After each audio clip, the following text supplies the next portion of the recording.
I am John. That's not the name people remember me by. Most people remember me as the problem. The man she warned everyone about. The name whispered with doubt, the face people avoided. For a long time, being hated felt heavier than being poor, heavier than being lonely, heavier than being broken. And the worst part, I didn't even know why they hated me. Let me take you back to where it all began. I grew up believing one simple thing, that you stay quiet, stay honest, and do your work, life will eventually be fair to you. My father used to say, "Truth doesn't shout, John, it waits." I believed him. I lived by that line. I let things go. I swallowed insults. I trusted people even when my gut told me not to. That's how she entered my life. Her name was Emma. When I first met her, she looked harmless. Soft voice, calm smile, the kind of person who listens more than she speaks. People trusted her easily. She had that gift, making you feel safe just by standing next to you. I worked with her, same office, same long hours, same tired faces every day. At first, we barely spoke, just small nods in the hallway. Quiet good mornings, nothing more, but slowly things changed.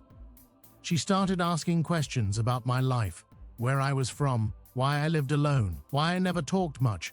I answered honestly, maybe too honestly. I thought openness was strength. I didn't know I was giving her pieces of myself she would later use against me. Back then, I was invisible, not popular, not important, just another man trying to survive. But Emma, she was climbing fast. People admired her. Managers praised her. She knew how to speak, how to cry at the right moment, how to sound sincere even when she wasn't. I didn't see it then. The first crack appeared quietly. One afternoon, my manager called me into his office. His face was serious, cold. He didn't ask me to sit. "John," he said, "there's been a complaint." I laughed at first. I thought it was a mistake. A complaint about what? I asked. He didn't answer immediately. He just slid a paper across the desk. My name was on it, and under it, words that didn't belong to me. Accusations, twisted stories, half-truths mixed with lies. I felt my chest tighten. "Who said this?" I asked. He looked away. That was the moment my life started falling apart. I left the office confused, shaking, and afraid. People looked at me differently that day. Conversations stopped when I walked in. Smiles faded. Eyes followed me. By evening, I knew. It was Emma. I didn't want to believe it. I told myself there must be some misunderstanding. So I went to her desk.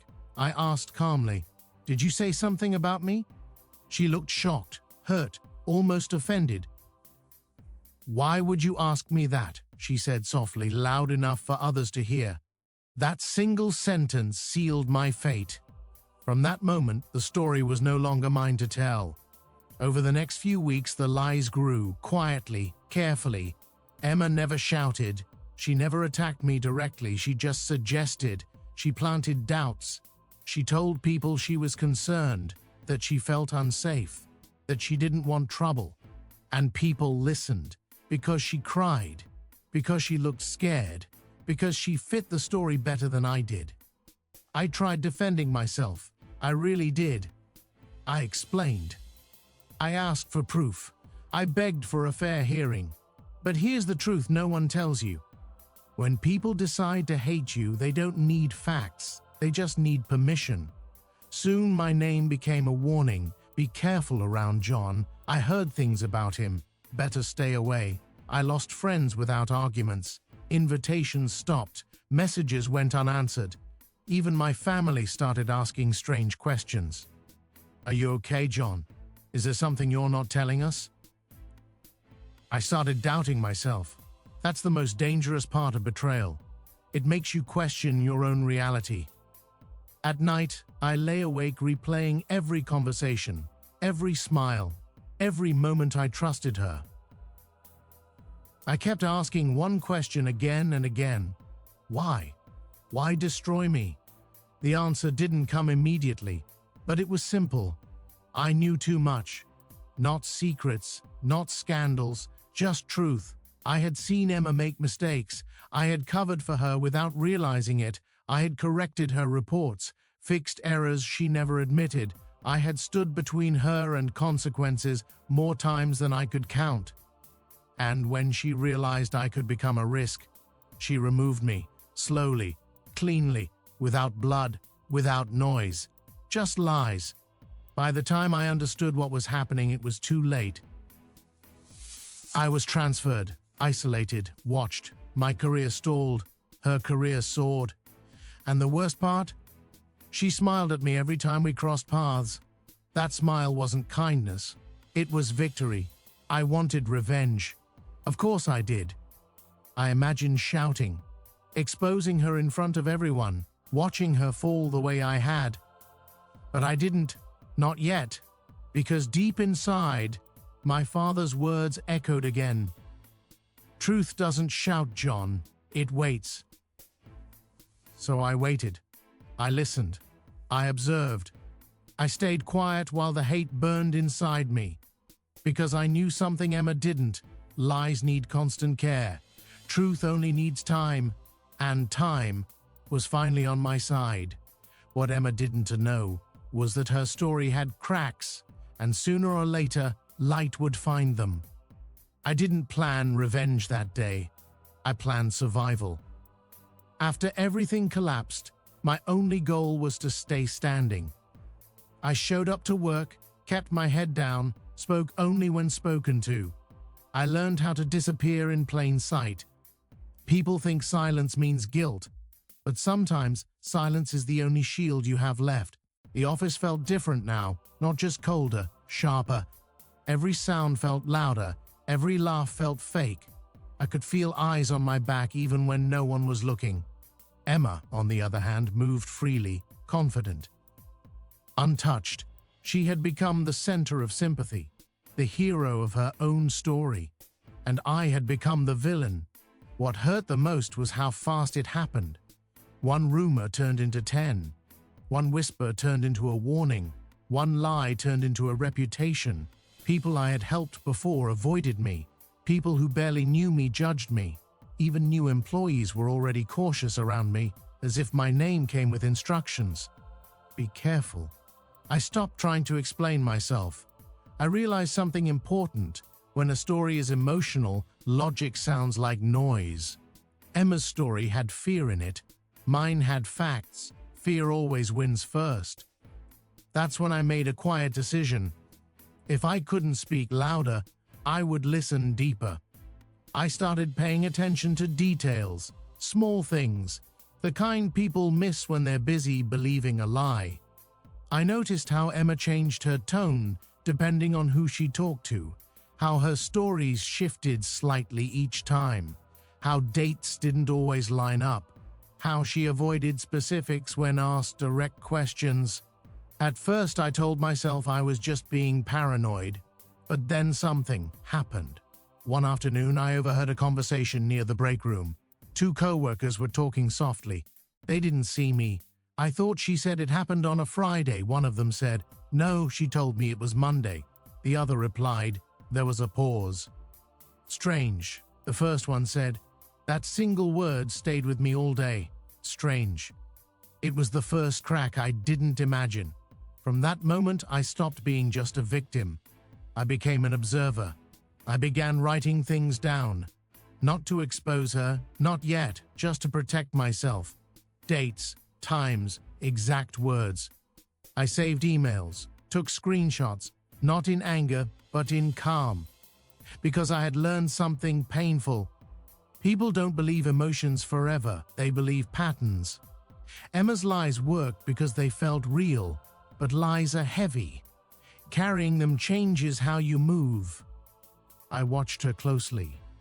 She interrupted people more now. She controlled conversations. She corrected others aggressively when they remembered things differently. She laughed louder, spoke faster. She was afraid of silence, because silence allows questions. I, on the other hand, embraced silence. At home, nights were the hardest. Alone with my thoughts, I questioned everything. Maybe I should quit. Start over somewhere else. Let her win. But every time I thought about leaving, something inside me resisted. Not pride.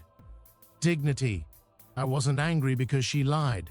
I was angry because she rewrote my existence.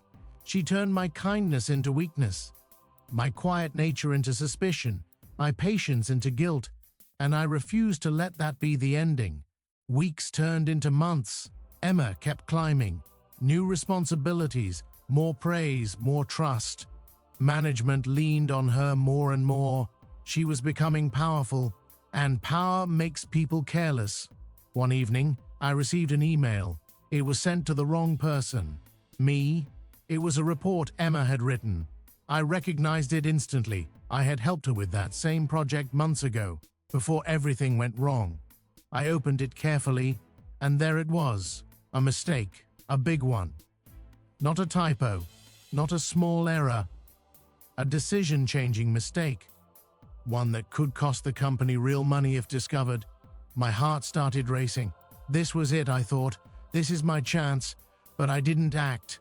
I remembered how quickly truth had failed me before, how easily it had been ignored. So instead of exposing it, I waited. I replied calmly, politely. You might want to review Section 3, I wrote.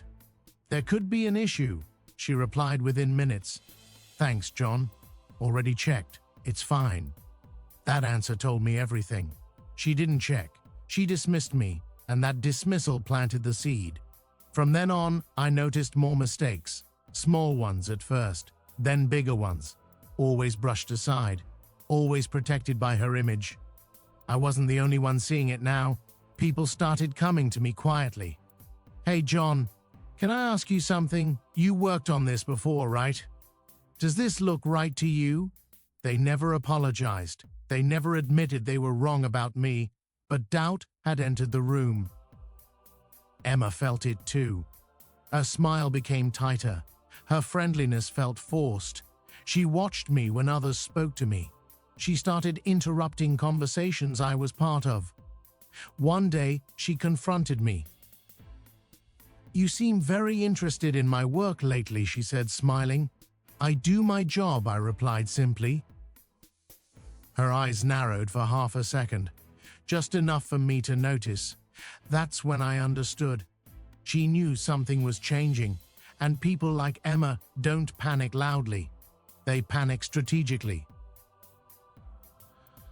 Soon after, another rumor started, a softer one this time, about me being obsessed, about me holding grudges, about me not letting things go. It almost worked. Almost. But lies stacked on lies don't look strong. They look messy. I stayed calm, polite, professional. I refused to react. Every time she tried to provoke me, I responded with clarity, and that confused people. Villains don't stay calm. Villains don't help quietly. Villains don't wait. That's when I realized something powerful. The moment people expect you to explode, your calm becomes suspicious in the best way. Emma had built her story on fear. I was building mine on consistency. I didn't need to attack her. I just needed to let her be herself, because the truth was already moving. Slowly, silently. And Emma was starting to feel exposed without knowing why. She thought I was defeated. She thought I was still hated, but she didn't know. I was finally being heard. Emma didn't collapse overnight. That's not how people like her fall. They fall because they climb too high, too fast, and stop looking down. By the time Section 3 begins, something had shifted in the air. Not loudly, not openly, but enough that even Emma felt it. She smiled less naturally now. Her laugh came a second too late. She spoke with confidence, but her eyes searched faces for approval. She was still winning, but she was no longer comfortable. I could feel it in the way she watched me, not with anger, with calculation, as if she was trying to remember where she had last placed a sharp object, wondering if it was still there. I kept doing the same thing every day. I showed up, I worked quietly, I helped when asked, I said no more than necessary. And that was driving her crazy. Because people who lie expect reactions, fear, anger, tears, explosions. Silence scares them. One morning everything changed. There was an announcement, a big one. The company was launching a major project, one that would define careers, one that leadership would watch closely. The kind of project that turns reputations into promotions. Emma was chosen to lead it. Applause filled the room, smiles, congratulations. Emma stood up, pretending to be humble, pretending to be grateful. I clapped too, not because I supported her, but because I knew what pressure does to people who live in lies. It makes them rush. After the meeting, she walked past me and stopped.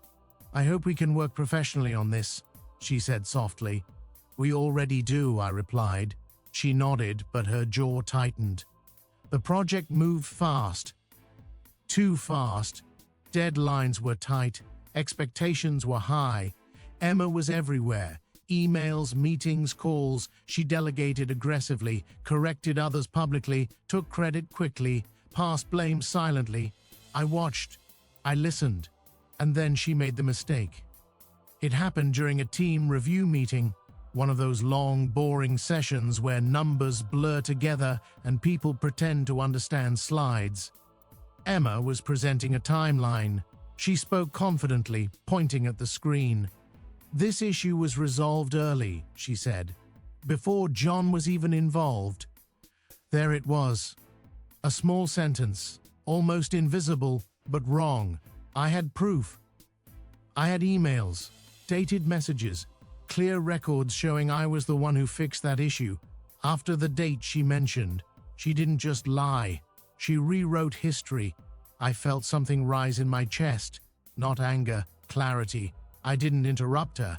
I didn't correct her in the meeting. I didn't embarrass her. I wrote it down, because this wasn't just a lie about me. This was a lie about work. And work has records. After the meeting, someone approached me quietly. "John, did she say you weren't involved?" I nodded. "That's strange," they said. "I remember you fixing that." I smiled politely. "So do I." That was the second crack. Later that week, another one appeared. Emma sent a company-wide email summarizing progress. In it, she referenced a policy decision, claiming leadership approved it weeks ago. They hadn't. I knew because I had been in the approval meeting. I knew exactly what was said. This time, I didn't stay silent. I replied carefully, respectfully, publicly. "Just to clarify," I wrote, "the approval for this step was discussed, not finalized. The final decision was scheduled for next week." The room went quiet. Her response came minutes later. "Yes, that's what I meant," she wrote, but people noticed because that wasn't what she meant. From that moment on, eyes opened wider. People started checking, verifying, asking questions. Emma felt the pressure tighten. She started working longer hours, sending late-night emails, calling meetings no one needed. She tried to stay ahead of the truth by drowning it in activity. That's when she made the biggest mistake of all. She tried to destroy me again. A complaint appeared, this time anonymous, subtle, suggesting I was undermining leadership, that I was spreading doubt, that I was not a team player. Old tactics, but something was different now. Management didn't react immediately. They asked for examples, evidence, details. Emma had none, because I had changed. I wasn't reacting emotionally. I wasn't speaking behind backs. I wasn't attacking. I was correcting facts. That's when I realized something powerful. She couldn't fight me anymore. Because truth had rules, and lies don't like rules. A week later, I was called into a meeting. This time, the tone was different. "John," my manager said, "we want to understand your side better, my side."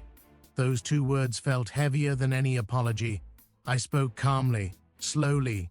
I didn't accuse. I didn't insult. I didn't mention Emma's name unless asked. I showed timelines, emails, records, patterns, not emotions, facts. No one interrupted me. When I finished, there was silence. Not the cold kind, the thinking kind. Later that day, Emma passed me in the hallway. She didn't smile. She didn't speak. For the first time since this began, she looked unsure. That night, I didn't celebrate. I didn't feel victorious. I felt tired. Because justice doesn't feel like fireworks. It feels like breathing after being underwater too long. I knew this wasn't the end. People like Emma don't stop when cornered. They escalate. They gamble. They risk everything. And deep down, I knew she was planning something. Something desperate. Something final. And when she did, I would be ready.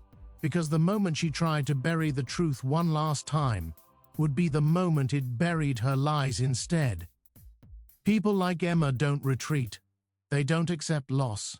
They don't reflect. They don't apologize. They attack harder. After that meeting with management, I could feel it. The air around her changed. She stopped pretending to be friendly. She stopped hiding her irritation. Her silence wasn't calm anymore.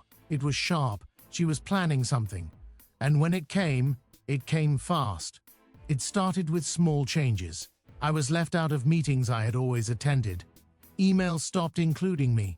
Decisions were made without my input, even when they affected my work.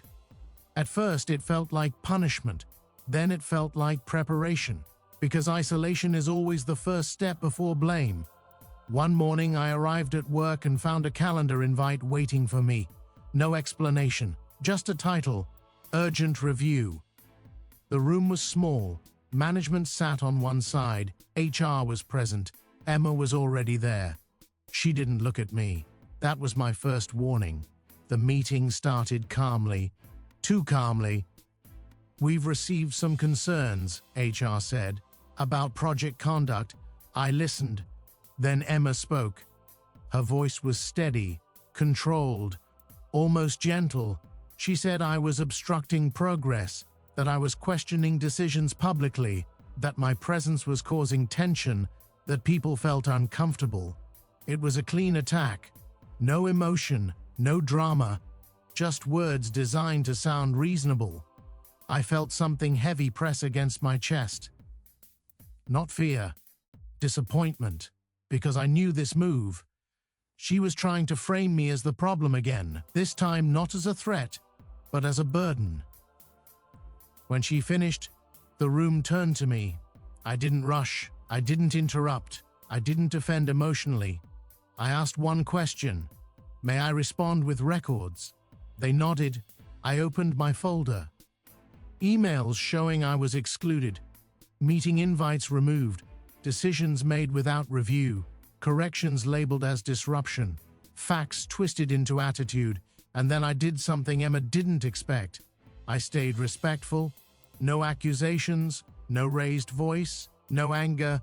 I explained patterns, not stories. By the time I finished, the room felt different. Emma shifted in her chair. HR asked follow-up questions. Emma answered too quickly, over-explained, contradicted herself. That's when I realized she wasn't prepared. She thought I'd react emotionally. She thought I'd break. Instead, I stayed calm. And calm exposes panic. The meeting ended without resolution, but it didn't end without impact, because for the first time, Emma had been challenged, and she hadn't won. After that day, her behavior changed again. She stopped confronting me directly. She stopped speaking about me publicly. She started working in silence, too much silence, and silence in people like her means one thing. She was setting a trap. I found out by accident. A coworker I barely spoke to stopped me in the hallway. "Hey," he said quietly, "be careful." "About what?" I asked. He hesitated. "I shouldn't say this," he whispered, "but she's documenting everything, every email, every delay. She wants to blame the project failure on you." The words landed slowly, Project failure. That was it. If the project failed, she needed someone to fall. And she had already chosen. That night, I didn't sleep. Not from fear, but from clarity. This wasn't about reputation anymore. This was about survival. I went through everything again. Every email, every message, every meeting note. I organized timelines, compared versions, cross-checked statements. And then I found it. The truth Emma couldn't escape. She had approved a decision that directly caused the delay she planned to blame on me. Not once, 3 times. And the approvals were clear.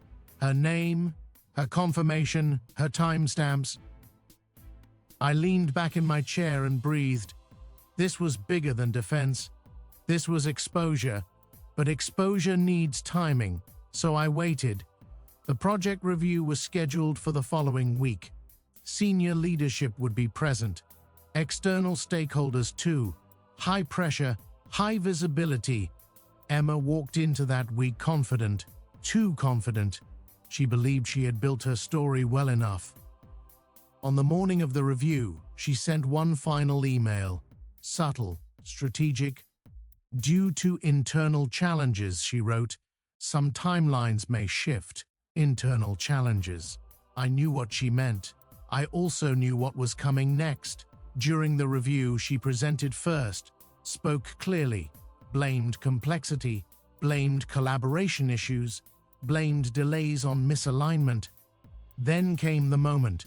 A senior leader asked a simple question. Who approved the final decision that caused the delay?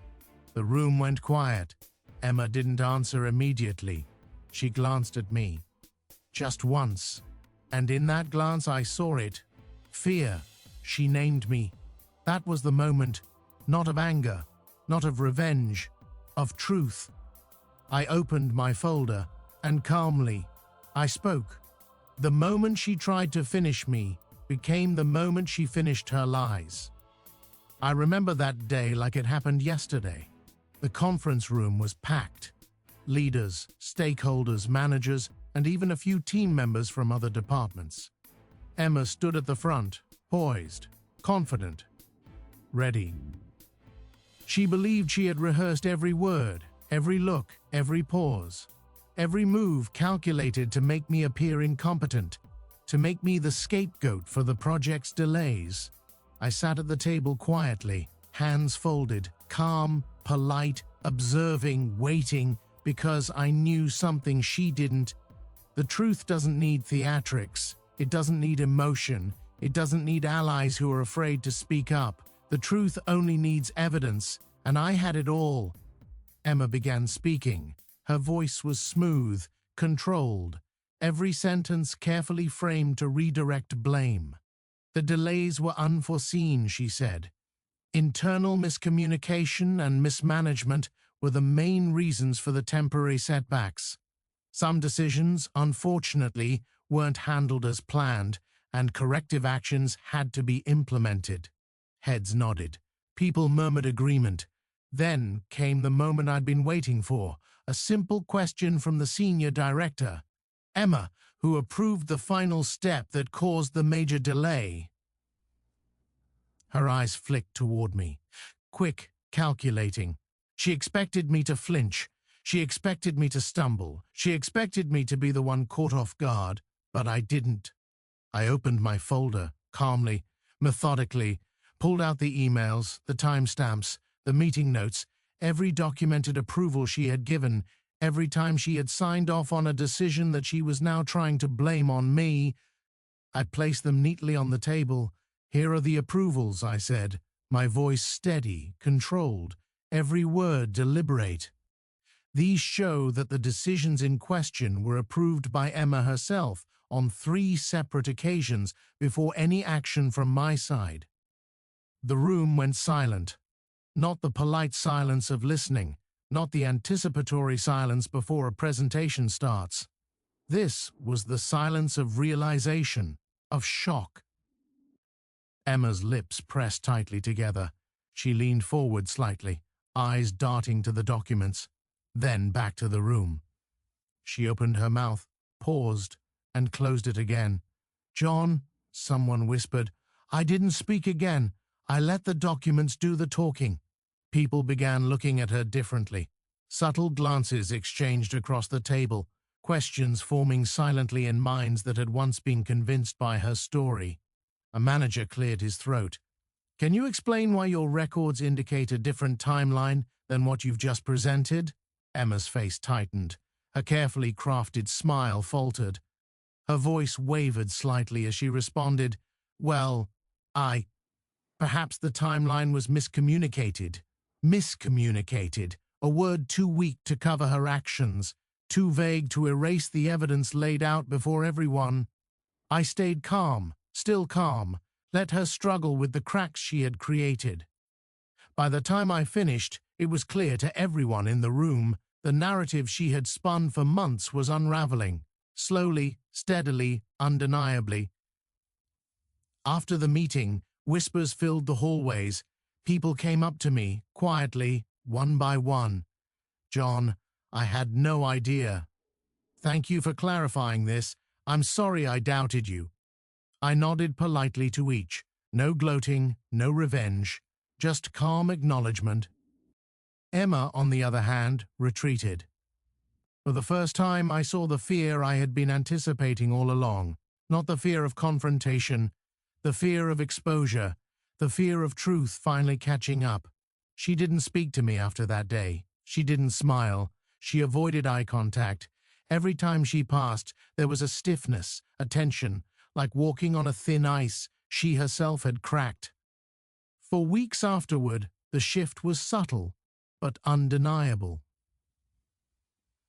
Management began double-checking records she submitted. Stakeholders asked questions she couldn't answer without reference, and every time she hesitated, the room remembered the day John had spoken calmly, with evidence, and exposed the truth.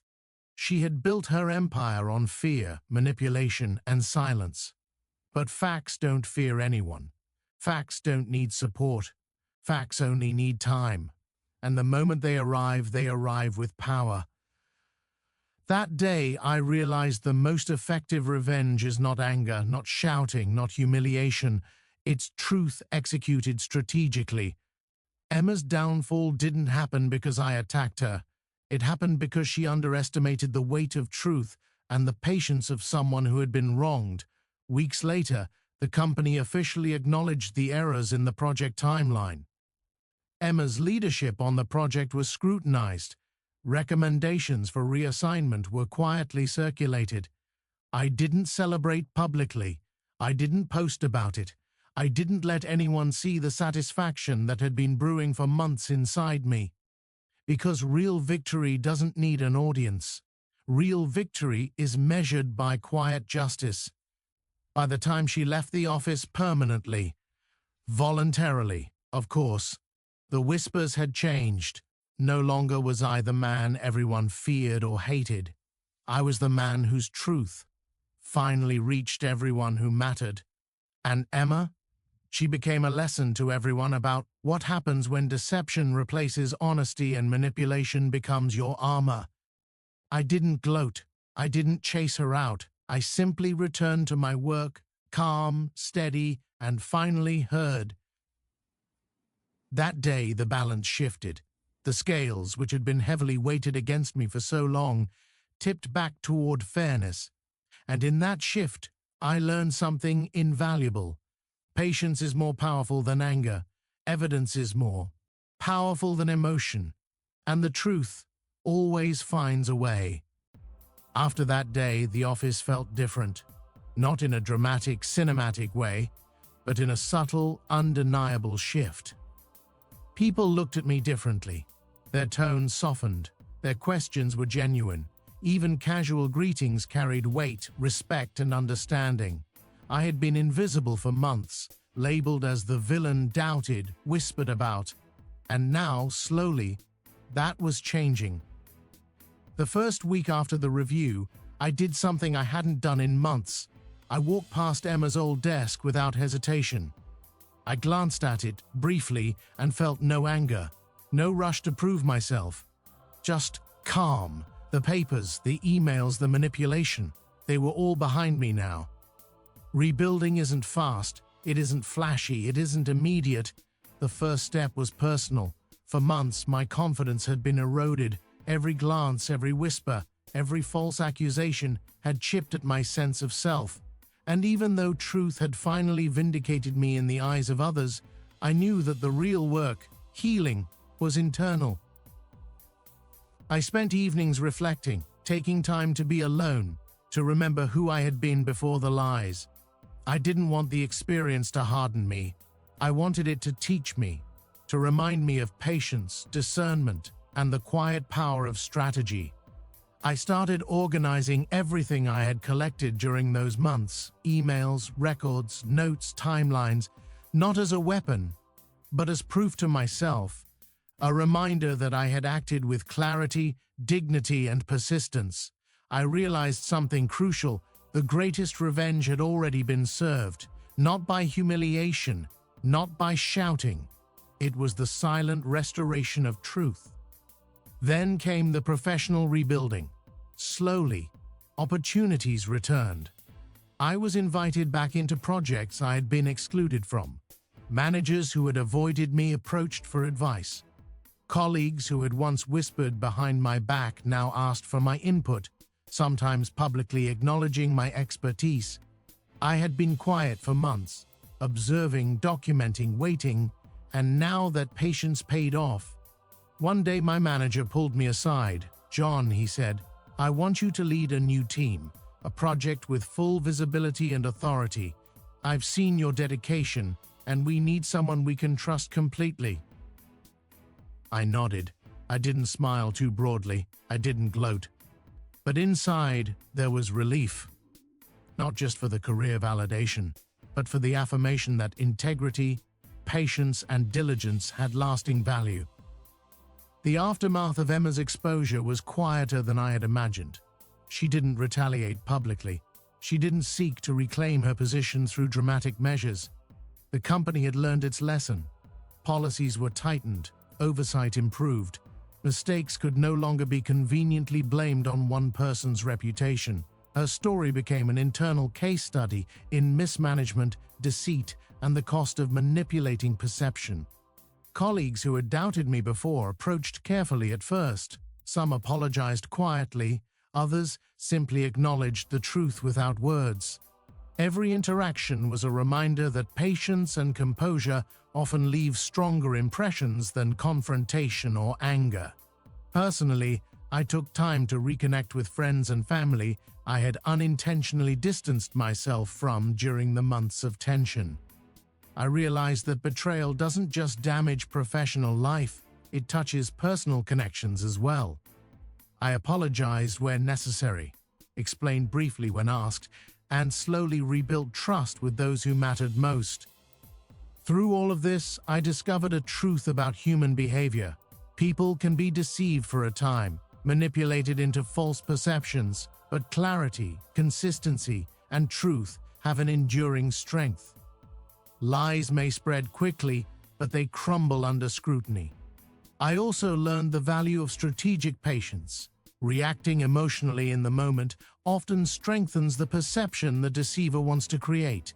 Waiting, observing, collecting evidence, and acting deliberately, these actions carry weight far beyond immediate emotional satisfaction. By the time a few months had passed, my reputation was not just restored, it was elevated. Colleagues sought my advice. Leadership respected my input. People who had once dismissed me now recognized the reliability, composure, and intelligence that had been overshadowed by lies and manipulation. Emma, on the other hand, had quietly faded from the central narrative. She moved to a different department under careful supervision. The whispers about her manipulations were no longer rumors, they were documented lessons. And while I never sought to publicly humiliate her, the natural course of truth ensured that her credibility was diminished and her ability to manipulate perception curtailed. Through this entire process, I realized that revenge isn't about retaliation. Revenge is about restoring balance. It's about letting truth shine without embellishment. It's about demonstrating that deception, no matter how convincing, is temporary. And it's about maintaining your own integrity while exposing the cracks in someone else's carefully constructed facade. On a personal level, I rebuilt my confidence, my professional identity, and my understanding of human behavior. I learned to trust my instincts, to document carefully, and to remain calm even in the face of manipulation and betrayal. I understood that strength is often quiet, patient, and deliberate. And finally, I understood something I hadn't realized at the beginning, that being hated temporarily doesn't define your life. What defines you is how you respond. Do you react with emotion, with desperation, or do you act with clarity, patience, and strategic intelligence? In rebuilding my life and career, I chose the latter. I chose patience. I chose truth. And in doing so, I emerged not just restored, but wiser, stronger, and respected.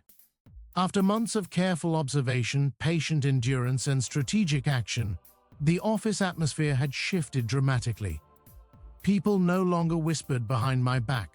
Meetings flowed smoothly with my participation. Decisions were made with my input being valued. For the first time in a long time, I felt like my professional life was not just restored, it was fortified. But I knew better than to assume the story was over. Even after the truth comes to light, doubt lingers in subtle ways. People remember the drama, they remember the whispers. Some still wondered quietly, was John really wronged, or was this more complicated? My task now was to ensure that the truth was not only revealed, but also firmly anchored in everyone's mind. The first step was transparency. I began keeping detailed records of ongoing projects, sharing updates with leadership, and communicating clearly with colleagues. Not to boast or gloat, but to leave no room for speculation. Every approval, every decision, every contribution was documented and visible. I also made a point to acknowledge team efforts openly. Unlike Emma, who often hoarded credit, I praised colleagues sincerely and highlighted their work. This created a culture of trust around me, reinforcing the perception that I was professional, fair, and competent. People naturally gravitated toward honesty when they saw it rewarded. Emma, meanwhile, remained in the background. Her ability to manipulate situations had been curbed, and she was noticeably cautious. I didn't need to confront her directly anymore. The structures I had put in place, the records, the transparency, the professional acknowledgement, did the work for me. Every misstep she attempted to hide was now visible in documentation, making it impossible for her to regain her previous influence. The turning point came when I was asked to lead a major cross-departmental project. This wasn't just a routine assignment, it was a highly visible, high-pressure initiative involving senior stakeholders. Acceptance of this responsibility was a subtle signal from leadership that my credibility was fully restored, and more importantly, that they trusted my judgment. During project meetings, I maintained the same calm, methodical approach that had served me so well before. I listened more than I spoke, asked precise questions, and addressed concerns with factual clarity. Colleagues began to see the contrast between my consistency and the chaos Emma had once sown. Her absence from leadership roles on this project further emphasized the difference between integrity and manipulation. By handling this project effectively, I solidified my professional reputation. Not only did the project succeed, but it also showcased my ability to navigate complex challenges with composure and strategic insight. The team respected me, leadership trusted me, and former doubters quietly acknowledged my competence. Beyond work, I took deliberate steps to rebuild my personal life. I reconnected with friends and family who had been affected by the prolonged drama. I shared my experiences where appropriate emphasizing lessons learned rather than the pain endured. This transparency helped restore trust in my personal relationships and reinforce the narrative that truth and patience ultimately prevail. I also used my experience to mentor others. I shared insights on managing professional conflicts, recognizing manipulation, and maintaining integrity under pressure. By helping others navigate challenges, I further demonstrated that my victory was not about retaliation, it was about principled action and the power of truth. Emma's presence became less threatening over time. She was still part of the organization, but her influence was diminished. Colleagues who had once looked to her for guidance now sought me instead, recognizing the value of transparency and consistency over charm and manipulation. The subtle, ongoing effect was profound. The culture shifted toward accountability. People became more careful with documentation, more respectful of facts, and more skeptical of unchecked narratives. The lessons of my experience rippled outward, shaping not just my immediate team, but the broader organization. I reflected often on how far I had come, from being targeted, isolated, and undermined, to regaining trust, respect, and influence. It was a transformation built on patience, clarity, and strategic action. I understood now that true power doesn't come from loud confrontation or public shaming. It comes from steady, deliberate, principled behavior that withstands scrutiny. By the end of this phase, I had not only secured my professional position, but also established a precedent. Manipulation, lies, and deceit cannot thrive indefinitely when confronted with evidence, patience, and integrity. The lesson was visible to all. Truth, even when delayed, is stronger than deception. I also realized a personal truth. The emotional satisfaction of having the story finally recognized was deeper than any public acknowledgement or reward. It wasn't about revenge. It was about justice, clarity, and self-respect. And that realization brought a sense of calm and fulfillment that lingered long after the drama ended. Finally, I understood that my journey had a moral weight. It wasn't just about navigating workplace betrayal. It was about the universal principle that truth matters, that patience is a weapon more powerful than anger, that composure and evidence-based action can dismantle even the most carefully constructed facades. In the end, I emerged, not as a victim, but as someone who had mastered adversity. I had turned betrayal into an opportunity for growth, manipulation into a lesson for others, and conflict into a demonstration of integrity. And in doing so, I discovered the most enduring victory of all, the quiet, unshakable confidence that comes from knowing you acted rightly, even when no one was watching. By the time Section 8 begins, the immediate tension with Emma had subsided, but the aftershocks of her deception continued to be felt across the office. Her lies had not only affected me personally, but had also subtly undermined the workplace culture for months. Trust had been fragile, communication fractured, and collaboration slowed by unspoken doubts.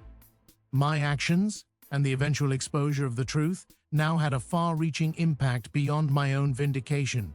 I began to notice changes slowly, almost imperceptibly at first. Colleagues were more careful with their words. They documented decisions more rigorously. Meetings became more transparent. People started asking for clarifications politely rather than making assumptions. The ripple effect of truth was subtle, but it was undeniable. Some employees who had been hesitant to speak up when things seemed unfair now started sharing their perspectives more openly. My patience and methodical approach became a model, not just for handling conflict, but for building credibility and trust. People realized that integrity, calm composure, and consistency weren't just ethical choices. They were practical strategies that influenced outcomes positively. I also observed how Emma's colleagues adjusted. Many who had admired her charm and quick decision-making now viewed her behavior with skepticism. They had seen firsthand how manipulation could erode credibility. The contrast between her inconsistent statements and my evidence-backed clarity taught a lesson that no lecture could have delivered. During one team meeting, a junior colleague whispered to me, "I was always afraid to ask questions before, now it feels safe." That small comment struck me deeply. It reminded me that restoring balance isn't only about one person winning, it's about creating an environment where fairness and transparency flourish. I began mentoring more openly. Not in a formal way, but through guidance and example. I shared approaches to documentation, careful observation, and ethical decision-making. People sought my advice, not because they feared consequences, but because they respected clarity, integrity, and reliability. The office culture subtly shifted, aligning more with these principles. Emma's absence from leadership decisions was now more pronounced. She remained physically present, but her influence was curbed by accountability structures I had helped reinforce. Each step she attempted to manipulate was carefully checked against records, preventing her from regaining control. The lessons of this experience extended beyond professional settings. Employees began taking notice of how truth, patience, and strategy could alter not only career outcomes, but interpersonal dynamics as well. Gossip and deception lost their power. Actions became more transparent, communication more deliberate, and trust slowly began to rebuild across the team. On a personal level, the ripple effect gave me a renewed sense of purpose. My role was no longer just to manage my own work or defend my reputation. It was to subtly guide the culture toward fairness. I recognized that influence, when exercised responsibly, can reshape the environment around you in meaningful and lasting ways. By the end of this period, I felt a deep sense of calm. The tension that had once defined every interaction had lessened. People spoke to me with respect and consideration. Mistakes were handled transparently. Decisions were scrutinized collectively rather than manipulated individually. The office had become a place where integrity and accountability mattered, and I had played a role in creating that shift. Reflecting on it, I realized that revenge isn't always dramatic. Sometimes it's systemic. Sometimes it's about creating structures that allow truth and fairness to prevail naturally. And sometimes the most profound victories are the ones that change the world quietly, step by step, without fanfare. I also noticed a personal transformation. I wasn't constantly anxious or reactive anymore. I had learned the art of patience, observation, and strategic action. I had rebuilt my confidence, my credibility, and my sense of justice, all without giving in to anger or rash decisions. And that, perhaps, was the most lasting ripple of all. In the end, Emma's presence became a cautionary tale. Her missteps, once hidden in charm and manipulation, were now part of the collective awareness. People remembered her tactics, but they also recognized how integrity and careful, patient action had prevailed. The balance of power had shifted permanently, and the environment had become healthier, fairer, and more transparent. Through this, I understood a universal truth. When truth prevails, it doesn't just vindicate the wronged, it reshapes the world around them.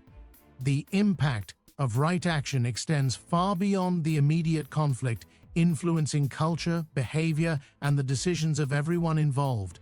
And I knew, quietly, that the lessons learned here would stay with me and those around me for a long time.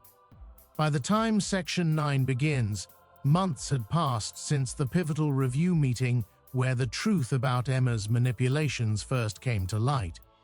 The office atmosphere had changed dramatically. Colleagues who had once doubted me now looked to me as a trusted professional. The ripple effects of my actions, calm, patient, and evidence-backed, had reshaped the team culture. Yet, there remained one lingering element: Emma herself. Though her influence was diminished, her presence was still a reminder of what had been endured. I knew a final confrontation was necessary, not for revenge but for closure. I didn't seek to humiliate her, and I didn't want a dramatic scene. My goal was simple: to make sure the record was clear, our history understood, and the environment permanently balanced. It began one quiet morning. I received an email from HR requesting a meeting, just the two of us, no managers, no witnesses, a small room with a table, chairs, and silence. Emma was already seated when I arrived. She looked different, not angry, not defensive, but cautious. Her confident demeanor had softened into careful composure. "John," she said quietly, I think we need to clear the air." I nodded. "I agree." We spoke calmly, each word deliberate. I didn't bring up accusations or past grievances. I simply recounted facts, the projects, the approvals, the documented mistakes, and the eventual resolution. I explained how patience, evidence, and professional integrity had restored balance, not through confrontation, but through clear, consistent action. Emma listened. At first, she remained quiet, then she offered a small nod. Not an apology, I didn't expect one, but an acknowledgement. A recognition that the truth had prevailed, and that the manipulations she had relied on for months no longer had power. This was the first moment I realized that closure doesn't always come with drama. It comes with understanding, with recognition that the rules of fairness and accountability will eventually surface, regardless of personal schemes or ambitions. With that conversation complete, the next phase of my professional restoration began. Leadership formally acknowledged my contributions to the projects I had been excluded from and publicly credited me for critical decisions that had previously been misattributed. Colleagues who had avoided me now sought my guidance openly. Invitations, emails, meetings, everything returned naturally. I wasn't just restored, I was elevated. The final, most satisfying part was watching the environment stabilize. Collaboration improved. People were careful, transparent, and professional. The lessons from the manipulation and exposure became subtle teaching points for others. The office culture shifted toward accountability. Rumors and unverified accusations lost their power.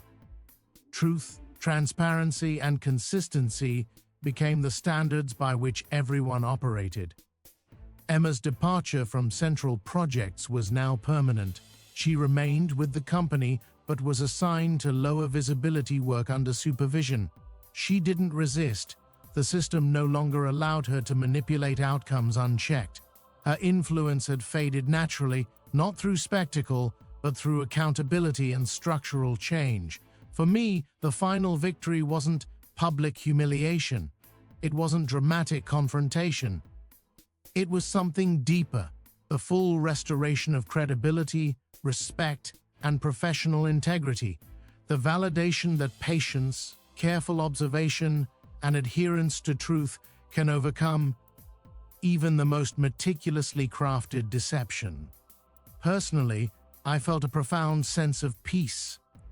The stress, the sleepless nights, the anxiety of being wronged, these were replaced with confidence and clarity. I had weathered betrayal without losing myself, and I had used strategy and patience instead of anger or rash decisions. The lessons were clear. Trust your instincts, document carefully, act with integrity, and allow the truth to unfold in its own time. In the end, the lingering doubts, both my own and those of others, were gone. The story was complete. Truth had prevailed. Justice had been quietly served, and I had emerged not only vindicated, but stronger, wiser, and more respected than ever. This final confrontation, this final restoration, was the true resolution. It was proof that deception can be overcome, that patience is a weapon, and that the quiet power of truth is more potent than any public spectacle. And as I left that office that day, I understood that my journey wasn't just personal. It was a testament to the enduring strength of integrity, patience, and the courage to let the truth speak for itself. The story of what happened with Emma isn't just about one office conflict or one person's manipulation. It's about a universal truth. Deception can only go so far before the weight of evidence and patience exposes it. As I sit here now, reflecting on everything that unfolded, I realize that the journey was never about revenge in the way most people imagine it. It was about restoring balance, reclaiming integrity, and learning the value of patience and observation. Looking back, I remember the first days, the confusion, the whispers, the isolation. Being hated without understanding why is one of the most painful experiences a person can endure. It makes you question yourself. It tests your resilience. It forces you to confront what you value and how you define your own truth. What I learned in those early days is that reaction often gives manipulators the power they crave. Emma thrived on fear, doubt, and emotional responses.